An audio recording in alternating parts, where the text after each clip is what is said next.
if anything, all the players on stage are anything but Cambodian. So that just shows how much they love MLBB, how much they love ONIC, how much they love Outplay. And boy, oh boy, with the draft coming up, we're about to find out exactly how far we're going to be pushing the meta-shifting competition. Here we go. It's the drafting phase for Game 1 in a best-of-3. Outplay on the play. ONIC answering back. There goes the Kadira, the Valentina, and of course ONIC just covering their bases. Ain't no 1-1 today. No, basically, not for you. It's going to be difficult to actually predict some of these drafts. You know, I was coming in very, very confident on day number 1, but considering that a lot of teams have many different styles of play, it's very easy to get overwhelmed with the many different angles that they can actually take. Considering that Outplayed here are looking to ban out both Valentina as well as the Kadita. They're making sure that one of the flex picks for mid and as well as Roma are taken out. And more importantly, we've seen how devastating Valentina overall as a mid laner is. Like, oh yes, wow, you want to be Yves? That's totally fine. I'll steal your ult and I will outscale you. Talking about Eve, it's still out there. ONIC answers back, taking out the Fredrin. I think they know that it's a flex pick. Despite Best Player 1 being known for his assassin picks, Ureshi might as well flex. And again, if you put a hero that's about as deadpan as a Fredrin, that gives Ureshi all the more the flexibility to watch the map, make the calls, and take control. When he makes the calls, you need to put him in a very good matchup. You know, optimally you want to put him in a winning matchup. So something like the Arlet could definitely come through first for Outplay, just to give him that stability in lane. But for Outplay, they're just taking a few of these heroes that are looking like Sans' heroes, all three of them. Yep, no Gila Sans, no. Finally, we get to see the glue ban. I was getting a little scared there whether ONIC was going to just kind of let it open and say, yes, if you want to go get glue for yourself or farm, it really doesn't matter to us. But finally, glue gets banned out and first pick going over to OP. What are they going to lean towards? What are they going to prioritize? Especially when I'm looking at Coach Dale, right? Previously, he was under Homeboys in Malaysia, and he's done a lot of wonders for a team that never makes it far in the playoffs, achieving only 3rd place. See how far he's come? Prior to that, he was in Myanmar. Right? So again, you have to consider the depth and the breadth of this man's knowledge. Like, how you think he's thinking? Is it Hoon? He's going to give the heave here?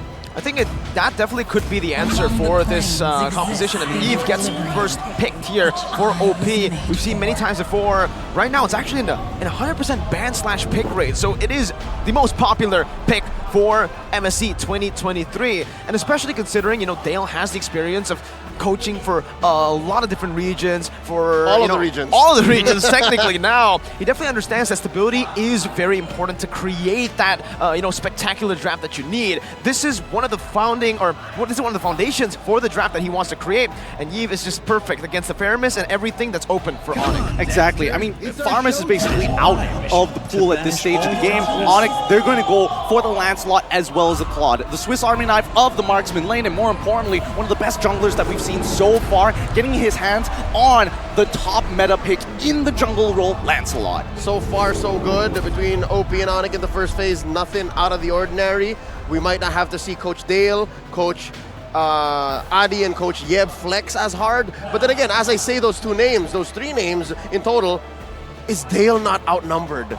Yeah, sure, he's playing for Outplayed, but that's 2 brains on the other side. It's Adi and Yeb. 2 geniuses. 2 of the brightest minds in MPL Indonesia, most definitely. And I think they're working together really well because Yeb handles the draft for the most part, Adi handles the in-game stuff, and that mix has really made ONIC level up. But as we mentioned, Arlet for Ureshi, just a solid pickup here. They go for the Kufra. What do you think about that?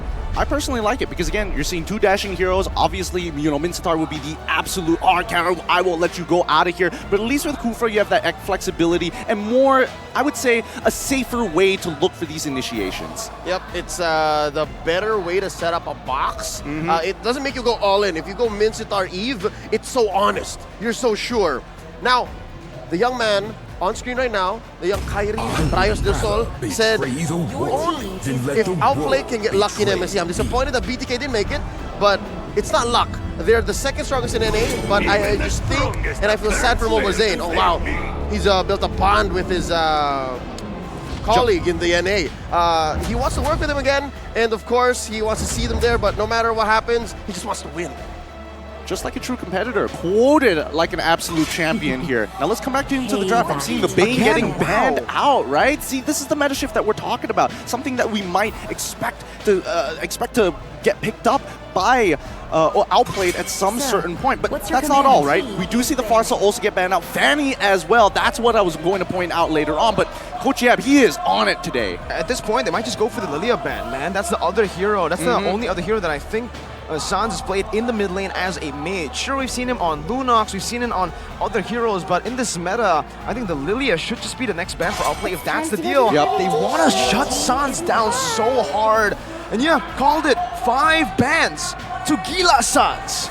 Mr. Worldwide, not showing any quarter to the MPL ID Season 11 Grand Finals MVP. The smiles though. What's left? Yeah, Kyrie knows. Yo.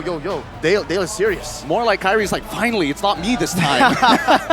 Oh boy. I do hope to see something a little unorthodox from ONIC, right? You know, a lot of questions have been asked about whether Gusion might actually come back into the meta, whether or not that's going to be good, but they're forced into farmers. They're doubling down on this. 0% win rate, man. I think the stats speak for itself, especially up against an Arlet, Kufra, and Yve. Not too sure about this Faramis pick. I agree. Has it come to the point where Faramis has been nerfed to the ground? I wouldn't say that he's been nerfed to the ground, but there's just too many things that interact with his abilities that make him pretty obsolete. I think in this case, at least it's somewhat of an insurance policy. It's maybe a 1.5 seconds buffer before the rest of the composition comes into that backline. And now a statement from Hoon on how he feels about representing NA for MSC. He's not that proud to be here because, again, they're second place, but he'd like to tell his opponents that only one team gets to have revenge, and that's us. Oh, that confirms it. They're out for blood. 99.9%. I asked them, me and LaFell actually asked him, what are the chances of you guys winning MSC? Dale responded 99.9%, so the confidence is still there. The Martis and the Beatrix, a solid front-to-back composition. They want to be placed in that box, and they want to live comfortably in that box. Such a traditional Siege composition, but if we're looking at ONIC, they want to go straight into that backline. They want to dive as hard as they possibly can. If they can punish Kun in the earlier stages of the game, I think it's very possible, but that's the relationship between the EXP and as well as the jungle, both of which I think Outplayed have their eyes on. I mean, look at these matchups, right? Arlet should be able to hold on for a good amount of time, pre-level 4 against the Yuzong for a good amount of time. Maybe he won't be able to rotate as fast at level 4, but at the end of the day, if you push him back into the box, it's rough. And ONIC, one step ahead, locking in. You want to fight in the box? No problem. We have an insurance policy, and we have a Minotaur. So much AoE for both compositions. I mean, the Faramis and the Minotaur with the Claude and the Lance. Oh my lord, so many AoE. So it's just going to be both teams looking to skirmish. And again, the key here is going to be the re-engage. Let's see what the world thinks. A majority, of course, going over to ONIC, and yeah, no, it's all ONIC, so OP definitely the underdog. Wait, hold up. Singapore, a large majority of Singapore is leaning towards Outplayed here. That's interesting to note.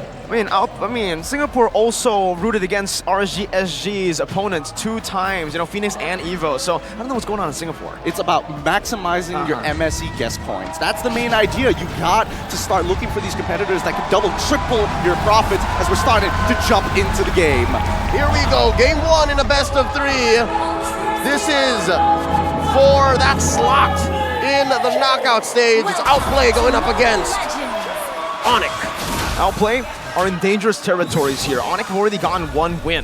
If they lose here, especially 2-0, they're gonna have to go up against Burn X Flash. Home ground advantage to secure the knockout stages. Now, let's keep in mind here, looking at how the starting lineup is going to be, and especially for both compositions, we're not seeing anything funky happening. It's very standard, very default for both sides. Yep, no double XP start, so it's a man-to-man roam, but look at how deep Sans is. What's he thinking here? He just wants to get vision. This is how Sans usually plays with the recalls as well. He's got to be careful here, though. Pops in the challenge, Anthony. Good read. Kyrie able to secure the lethal Wanderer. Something I want to bring up, though, is Reshi's choice of talent here. He actually went for the Unbending Will instead of the tenacity that we usually see on Arlet. I'd say 9 out of 10 Arlets these days play the Unbending. Well, 1 out of 10 play the Unbending Will. The other 9 would play the Tenacity. Personally, for me, I love it. I love the Unbending Will because the main idea is if CW decides I'm going to jump into the middle of this fight, somebody needs to finish him off. And obviously, it's clear that CW... Hello. He should be okay, right? Yeah, totally fine. He's able to battle mirror image in time, but at the end of the day, right, it's going to be whether or not this Arlet can take out CW during the mid-game. Towards the later stages, it's going to be a little bit harder. Absolutely. I mean, looking at it again, both teams are just playing it super slow. They both want to contest for the first neutral objective, having a Martis and a Lancelot. So they are going to be transitioning over to that XP lane just in a bit, and you'll see already, yeah, Faramis, Sans first on the board towards that XP lane. I think a lot is riding on Kyrie's shoulders because you can't expect Keyboy to just walk in freely and get a Minoan Fury in the middle of the box to change the fight, right? Kyrie is going to have to bait out a couple of spells, and this is what we're seeing here. Keyboy is going to hit level 4 before joining. Okay, charging in early Shark. Tyrant's Revenge going to be able to connect onto Boots, but he doesn't have the Tyrant's Rage just yet. Kyrie with the Phantom Execution. Ooh, canceled away. Boots looking to re-engage already onto base player 1, who will use the Mortal Coil to disengage. Oreshi in the midst of it all right now, caught in, has the final slash to get the reset on the Vengeance. ONIC holding on to that turtle. Sans trying to zone best player away as he pops in a Mortal Coil. No more Mortal Coil to play for. Keyboy going to be knocked up. He does have the Minions Fury right now, and he will be able to use it right now with the Ultra to help them out. Kyrie wins the Retribution battle as best player 1 is forced to back away. The RWM locks them in place, but Kyrie and Sans jump to the back. It's Reshi who finds a trade back, but it's only the Roamer here traded in, and he is caught in a tough spot. Able to use the Vengeance once again. Sans knocked up, has the Shadow Stampede, but Tyrant's Rage locks him down. Sans might just be taken down here, but Kyrie finds in the trade. Sans falls in the back. Shark now going to be targeted down by Boots, who's looking for the kill. A few more hits should do it, and he does not have Flicker. ONIC win out. It's a 3 for 2, and they get the turtle. What a long extended fight there. While all this was happening, CW did get chunked out pretty hard, forced to recall early on. Basic is holding on very nicely to his lead for now. But the real question is, how are they going to play for these upcoming neutral objectives? We saw what it looks like, and unfortunately, for Outplayed, it's a little tough to get in on these fights, especially when Keyboy has his ultimate. You see that OP understands that their strength, or at least in a 50-50 matchup like this, lies in the re-engage. They really tried hard after baiting out a few ults from ONIC. They had that step in, but from there on, ONIC understood that, yeah, no, you can get a better re-engage, but when we're able to split you up and go for the 2-for-1s when you're not ready for it, they're going to win out, and that's what got them this 1K gold lead in under 4 minutes. Can we also talk about the fact that every time we've seen a Minotaur so far, it's not like everybody immediately starts switching over to Purifies, right? Nobody on the side of OP decided to go Purifies. They wanted to have their flickers available to make the play. That re-engage, like you talked about, they don't want to sit there and anchor down. They technically have 3 people with anti-CC. Vengeance, Mortal Coil, and the RWM. So maybe that's the reason as to why they're not going for that. For Basic, I think on the Beatrix, it's just natural to go for the Flicker, right? You don't really want to go on that Purify. It gets you out of the lane so easily, and yeah, the Purify is just not a good mix, I think, with the Beatrix. If anything, it's ONIC who's respecting that fact, right? The RWM is an almost for sure catch. But look at this, Shark. Stretch it up! Okay, good shot, but Sans brings them back. The Shadow Stampede. Kyrie now dealing some damage, poking him down. Best player already 1 level down. Kyrie has the level advantage. He can actually get 2 levels. And that cost Shark nothing. That cost Outplay nothing. So they know that for the next minute or so, Sans can't Purify. Yep, they know that for a fact. More importantly, the ultimates are all available for both sides. But wait, hold on. Okay, best player 1 has just used the Retribution. Kyrie able to dash away from the Tyrant's Revenge, and that should just be a free turtle over to ONIC. He baited out that Retribution super quick. Shark still is trying to give the team vision, trying to give space for the rest of the team to work with it as in the bottom lane. Oreshi is getting out-leveled as well. It might be a solo kill. Boots jumps in. The passive is fully on. Kyrie doesn't decide to rotate down below, but Oreshi is forced to use Flicker defensively. Are they going to convert on this? Are they going to... No, Kyrie's not going to break from his path. He needs to make sure he ends up on that top side of the map rather than helping out with the bottom side, because it generally, you're not really going to interact with Arlet anyways, and half the time it's going to be Basic who's going to get targeted down in these major fights. On the other hand, right, best player has not been able to find the space and time to really get in on this, right? Early game Martis, you're expecting to get early decimates to finish off kills, but the way that ONIC is moving across the map, making sure that there's no holes in their defense. I'm loving the pressure that ONIC is placing down on the OP. It's slowly but surely. They're not ballooning out of control. It's a slow 1K, 2K gold lead over the past 6 minutes, and because of that, they're winning the lanes. ONIC, bottom and top, even mid. Look, it's a 2v1, and then here up top, it's a 3v3. And they're sandwiching OP. Look at the positioning. Yeah, no. And yeah, they leave Oreshi down bottom, but I'm not so sure what he can get there. Keyboy Minion Fury, no Purify, and that's what it does! Everybody locked down! Who's gonna be falling right there as he pops in the real world manipulation to sustain. Best player one, rotating up top, but he's a bit too late to the party as he's gonna be chunked down. Shadow Stampede not just connecting just yet. Tyro's Revenge blocking Kyrie down the bouncing ball as well, stopping him from using the puncture, but he still is able to play it slow to get out of that situation as ONIC just pick up a free turret. Really good timings on the Thorn Rose, dodging a couple of hits and especially dodging the turret shots to put him into lethal range. 30 more seconds till Turtle comes back up, but if you look at the altar, Sand should technically get his full altar relatively soon. In the meantime here, Boots with that 1-kill lead, and especially with the Black Dragon form and the fact that he is able to disrupt so many members from the side of OP, all of their flickers are basically down. Well, synchronized, Shark get a catch. Bouncing ball as well, Kyrie locked down, but he just stays there. Thorn Rose puncture out. Calm, cold. All right, admit it. Who is sweating here? You have to admit, you gotta be a very confident jungler to sit in front of the nearest Ashen, open up the sidebar just to see the items. Here we go again. Evo and Sons brought together. CW is already down below right now. Chunking Shark pretty low, half HP. Doesn't have the regen, it seems, right now. CW is going to be able to regen back up. It seems like Kyrie is able to clear out the purple buff already. Getting that level lead once again. Secure the turtle. There's no contest from Outplay. They tried their best to go for the mid lane. But it might actually be a contest right now. Ooh, Retribution going to be able to secure that. Minus Fury and the knockup onto Oreshi as Boots isolates the members. The Petrify connects onto Hoon. And that's Boots diving all the way under the turret. Waiting out the real world manipulation, but the call ultra comes down to save Boots. He's still very low. Final slash in the back. Keyboy going to be able to knock two members up as CW pokes them down. Not enough damage just for now. Oreshi is going to be executed by the defensive execution. Kyrie on the back. He keeps on going. He might get shut down though. Kai boiling down. It's a shutdown, but it's also a wipe out for ONIC as early as the 8th minute of the game. Wow. You see how the 2K, 3K gold lead came into play. They were able to juggle underneath, and yeah, Shark keeps getting these catches, but to no avail. There's no follow-up. Wait. Okay. He's good. He's good. Shark is able to walk away from that, but you got to admit, Kyrie sees angles that most people don't, and the fact is, they knew, and especially when you're looking at Hoon here, he played it as great as he can, right? He was managing the shot residue. He quickly dropped down the real world manipulation to keep himself alive, but look at the angle that Kyrie finds to hop from the best player right on top of Hoon to secure this kill, buys enough time for the rest of the team to start wiping them out. I mean, it was a wipeout for the cost of maybe a couple on the way out, but they converted out their minds, went all the way as deep as tier 2 in mid. So that's a main artery that Outplay cannot farm from anymore. And it's not like basically he's having a great time. You see how CW was just free farming, free hitting in mid? He is just getting so much gold here. Let's look at actual 2,000, almost 2,000 ahead. God, this is not going to be an easy game at all. And the worst part for Outplay is the fact that their tier 1 structures are already gone and the mid tier 2 is gone. The entire jungle is basically Kyrie's at this point. Best weak side goal laner in Indonesia, CW, right? We named him that, and right now he's showing it. A lot of them rotations early on was mostly just 2 words, Boots, getting him ahead in that winning matchup already. And CW is able to farm up so well. And the fact is, you know, I think I saw Shark more often in the gold lane. So the fact that he's able to just sustain, this is why the Claude gets picked up. The Swiss Army knife with a Purify as well, unkillable. Shark's not only in the gold lane, Shark is in bushes wherein he's looking for kills that Outplay has no business going for. He started doing this at about minute 1, minute 2, and it's not converting. So I'm guessing it was a tempo misunderstanding between the rest of the team. So yeah, no, now Outplay is catching up. There's no way they're going to contest this.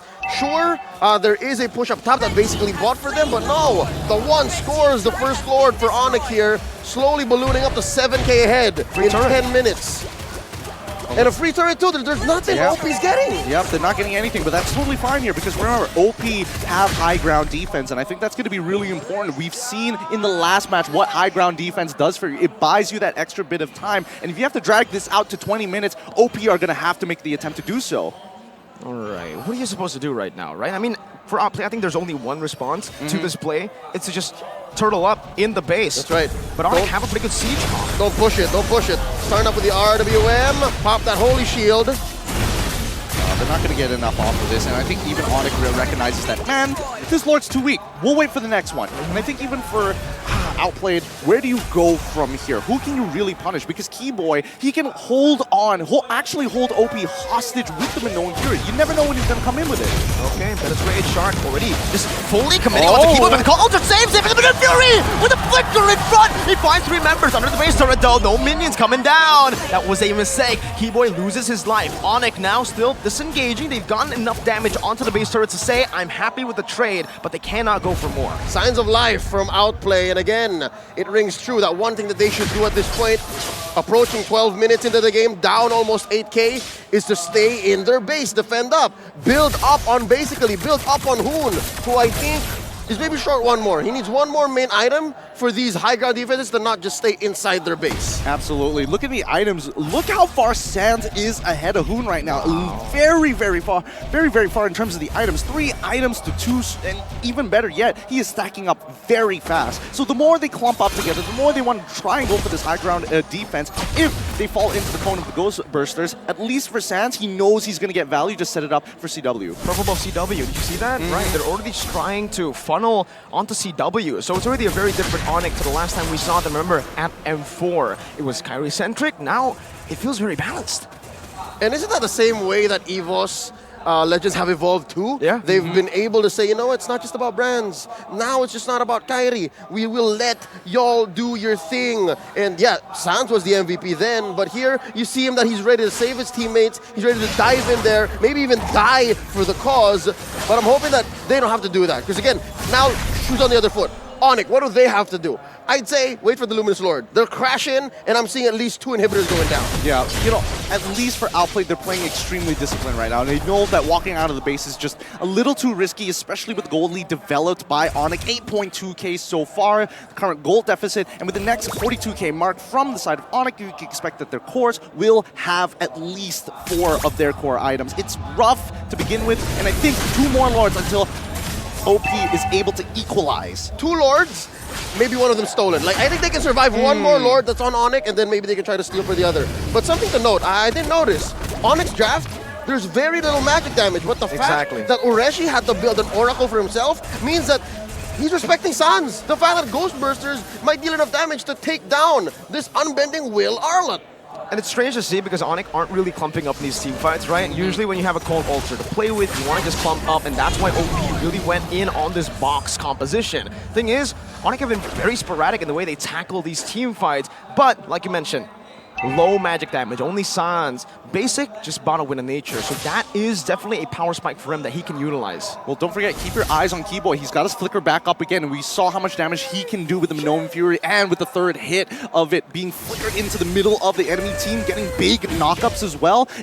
At least for Outplay, they can recognize we can try to cancel it out, but that's a lot of resources that's being dedicated to Keyboy. Here we go, Lord crashing on through. Mid goes down, bottom up next. There's a wave up top that Kyrie's brought in. Okay, this is just the siege right now. Oh, Basic is going to be engaged on right there. Doesn't do enough damage onto Kyrie. Still going to be able to be super safe in the back. Boots pops in Black Dragon form. Real world inflation pop down as well. Rishi can be zoned away from the team. Doesn't have the final slash anyway, so look for anything more. And ONIC say we're happy with 2 base turrets. We might look for 1 more as we go and invade first.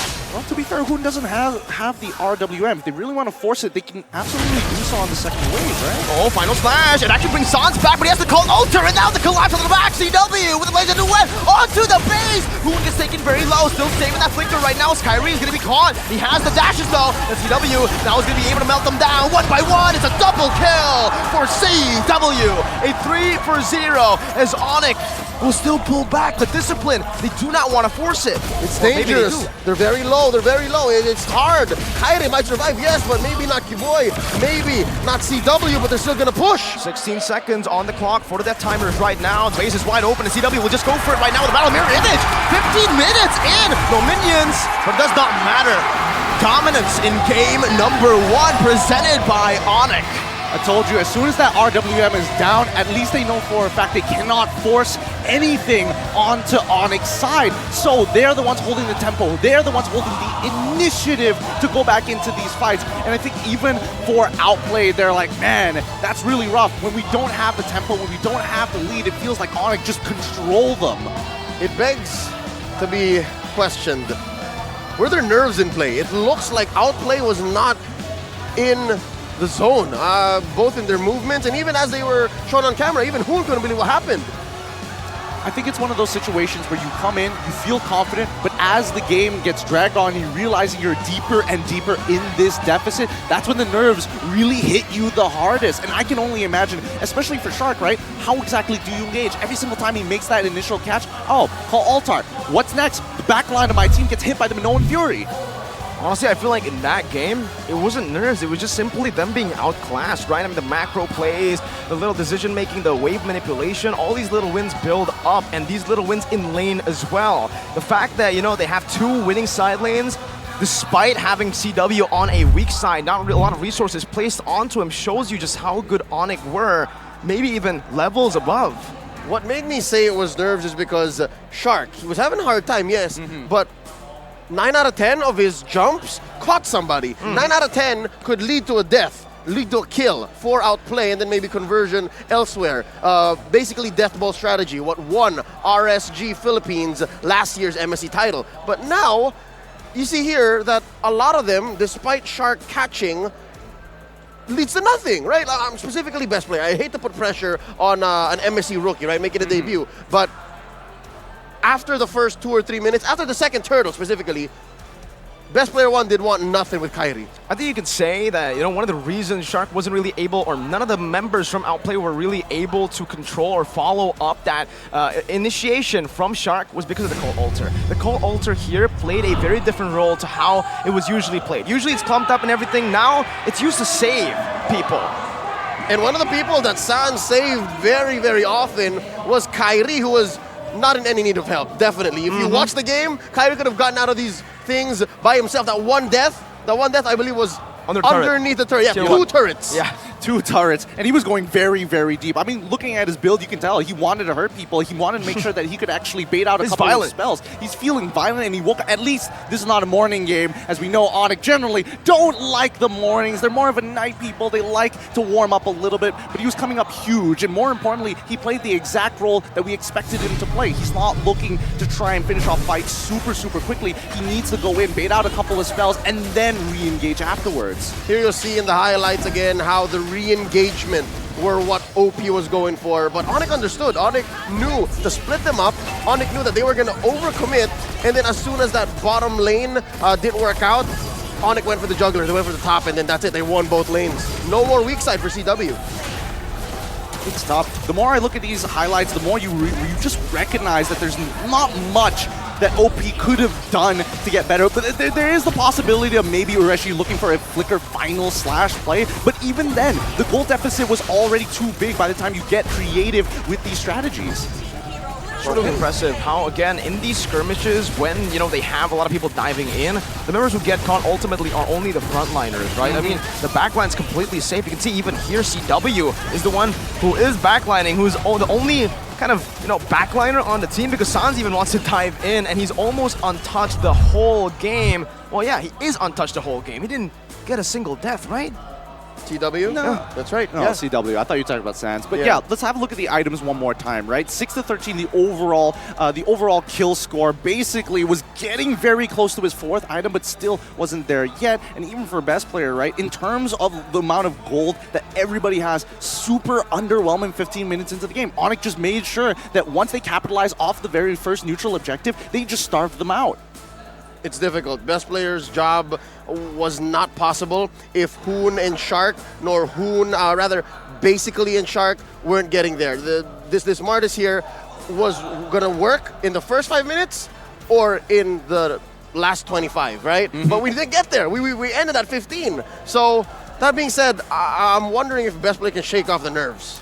I think eventually, you know, a couple more games is going to be fine. But let's talk about the emblems that we see coming in from Hoon. It's not very often that you do see the Impure Rage going on to the Eve. Most people like to go for the Mystery Shop and start speeding up the utility items and go into something like an Enchanted Talisman. But with the Impure Rage, he's like, I don't need that, skip that. Let's go straight away into the defensive because ONIC is going to be looking for me right after the RWM. So I guess they knew. They knew immediately that the answer to Outplay's box was going to be a hard dive. And what a dive this was. I think that's one thing that you don't have as a box type lineup is the re-engage. They tried to do it. You know that they wanted it. They knew that in their minds they could do it, but this is the same case as when your brain is good at sports, but your body isn't. That's what happened here. They just couldn't execute. Yeah, I agree. You know, they really couldn't execute, and again, I really just want to highlight CW here because he executed his game plan really well. All the way to the end, keeping a very good GPM stat, 13k gold, so he is definitely the rich guy for the game, but I want to point out his itemization. Actually sold the boots very early on in the game. Usually you see that towards the end, but because he was so snowballed, because he could rely on the passive so much, he said, you know what? Might as well just go and sell an item, go and get a rose gold. Or I think in that case, he actually went for the Melvin Roar. And no one was going to get him. Again, there was very little dive from OP. Say what you will about Shark. He's amazing. Those jumps almost caught somebody every given time, but there's a battle mirror image and there's a purify. CW was not going to go down. No, he refused to go down, right? And especially when you have the right setup, it becomes even more extraordinarily difficult because you're hoping, oh yes, the bouncing ball is going, he's going to have to use that purify as well as battle mirror to get out of there, and then you're hoping that Yureshi is able to pull him back into the box, and I think that would have been the most ideal situation for Outplayed. I mean, the stats, I'm going to disregard the stats here because ONIC completely washed over them in these 15 minutes. Yep, it was a clear, just blunt force object that ONIC used here. And OP, as sound and fundamentally capable as they are, the way ONIC just approached this head-on just was not going to be something that OP can get away with. I think the one thing that we must keep in mind is once you get into these international tournaments, you're not playing against the regular players that you see in your local leagues. Yes, they are professional. Yes, they are part of the 1%, but this is part of the 0.1% where you're looking to figure out creative ways to force it out of your opponent.